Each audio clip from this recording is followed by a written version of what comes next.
Adapte Educação para Autismo.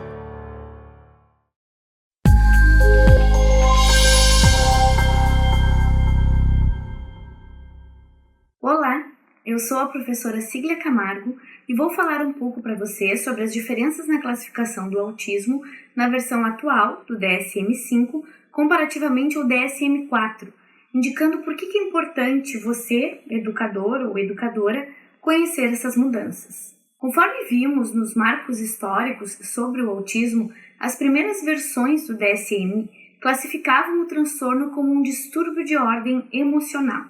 Até 1980 eram chamadas psicoses ou esquizofrenia infantil. No entanto, com o passar do tempo e avanços no conhecimento sobre autismo, os critérios e as nomenclaturas foram se modificando. Até cerca de uma década, portanto não muito tempo atrás, o autismo era definido e classificado pelo DSM-4 como uma das condições que compunham uma categoria diagnóstica abrangente conhecida como transtornos globais ou invasivos do desenvolvimento. É importante deixar claro aqui a diferença entre esses transtornos do desenvolvimento, como o autismo, por exemplo, cujos prejuízos acompanham ou fazem parte do desenvolvimento do indivíduo, daqueles transtornos que afetam o desenvolvimento, como transtornos de aprendizagem, transtornos de comunicação, de alimentação, entre outros. No caso dos transtornos globais do desenvolvimento, enquanto categoria diagnóstica do DSM-4,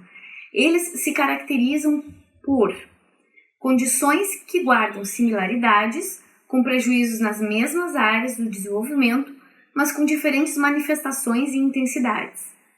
As áreas afetadas com prejuízos severos são a habilidade de interação social recíproca, habilidades de comunicação e presença de comportamentos, interesses e atividades estereotipadas. Portanto, afetam múltiplas áreas do desenvolvimento, por isso considerado um transtorno invasivo ou global do desenvolvimento. Os prejuízos qualitativos que definem essas condições representam um desvio acentuado em relação ao nível de desenvolvimento ou idade mental do indivíduo. Repertório comportamental esperado não se desenvolve adequadamente ou é perdido no início da infância.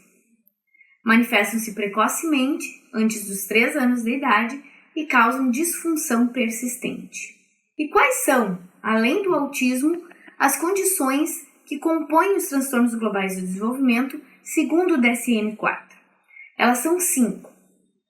A síndrome de Rett, transtorno desintegrativo da infância, transtorno do desenvolvimento sem outra especificação, autismo, síndrome de Asperger, também conhecida como autismo de alto funcionamento, e essas últimas 4 condições, exceto a síndrome de Rett, que possui algumas formas de manifestação peculiares e exclusivas dessa condição, já eram consideradas no DSM-4 como compondo os transtornos do espectro autista, pois assim como o autismo se caracterizavam pela mesma tríade sintomatológica descrita por Lorna Wing em 1986, que são, ainda que com intensidades diferentes, caracterizadas pelo desenvolvimento atípico nas áreas de comunicação, interação social e comportamento. Agora, vamos ver o que muda nessas classificações a partir do DSM-5. As principais mudanças, que foram alvo de elogios e críticas tanto de pais quanto de profissionais da saúde, compreendem as seguintes. As 4 condições, que antes já eram consideradas como sendo um transtorno do espectro do autismo, mas eram diagnosticadas separadamente, agora são todas oficialmente diagnosticadas como transtorno do espectro autista, o TEA. As variações na intensidade, que poderiam ser de leve a severo naquelas condições, como, por exemplo, uma criança com um comprometimento mais severo naquelas 3 áreas, teria um diagnóstico de autismo e uma com manifestações menos severas, sem comprometimentos cognitivos, teria um diagnóstico de síndrome de Asperger. Todas elas passam a ser diagnosticadas como TEA. A diversidade na intensidade dos comprometimentos é abarcada pelo termo espectro, que analogicamente ao espectro de cores, Abarca os casos mais leves e mais severos. No espectro da cor verde, por exemplo, nós temos tonalidades que vão de um verde bem claro, quase branco, até um verde bem escuro, quase preto. Mas todos são variações da cor verde, não é mesmo? Assim é o transtorno do espectro autista. Todos possuem algum grau de comprometimento naquelas 3 áreas do desenvolvimento, mas de formas diferentes. Por isso, dizemos que cada aluno com autismo é único, pois mesmo tendo o mesmo diagnóstico, eles possuem necessidades de aprendizagem diversas. Outra mudança importante foi no entendimento das áreas afetadas pelo transtorno. Anteriormente, se falava em tripé, de modo que as áreas de socialização e comunicação eram entendidas como áreas separadas. A partir do DSM-5, essas 2 áreas não são mais entendidas separadamente, e sim como 2 lados da mesma moeda, uma vez que, do ponto de vista do desenvolvimento, elas estão intrinsecamente relacionadas. Comunicação e interação social se retroalimentam e são condições interdependentes, onde o desenvolvimento de uma promove e depende do desenvolvimento da outra.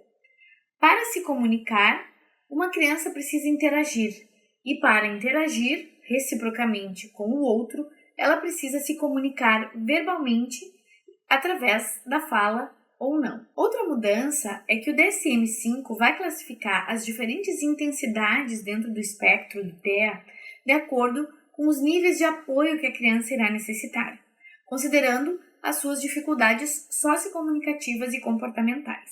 No nível 1, há necessidade de pouco apoio. No nível 2, apoio substancial. E no nível 3, apoio muito substancial. Na sequência deste módulo, vamos ver as características de cada nível. Por fim, chama a atenção do porquê conhecer a antiga classificação do DSM-4 e compará-la com a atual do DSM-5. É importante para o professor, primeiro, ao buscar literatura sobre o TEA, você vai encontrar textos ainda recentes com a antiga classificação. É preciso saber que mudou. Segundo, ao receber um aluno com TEA em sua sala de aula, esse aluno pode vir acompanhado de um laudo na antiga classificação, pois essa mudança ainda é recente.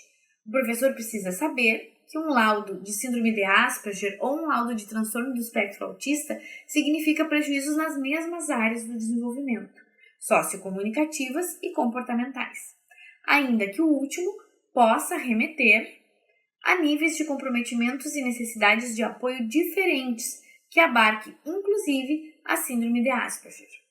Isso remete à importância do terceiro ponto, pois esse conhecimento permite ao professor compreender as dificuldades que seu aluno poderá apresentar e o grau de apoio que necessitará para a sua aprendizagem na escola, sempre tendo em mente que será preciso conhecer cada aluno com autismo, pois ainda que tenham o mesmo diagnóstico, as suas necessidades podem ser bem diferentes. Veremos nas próximas trilhas deste curso aspectos fundamentais para podermos atender às variadas necessidades dos alunos com TEA.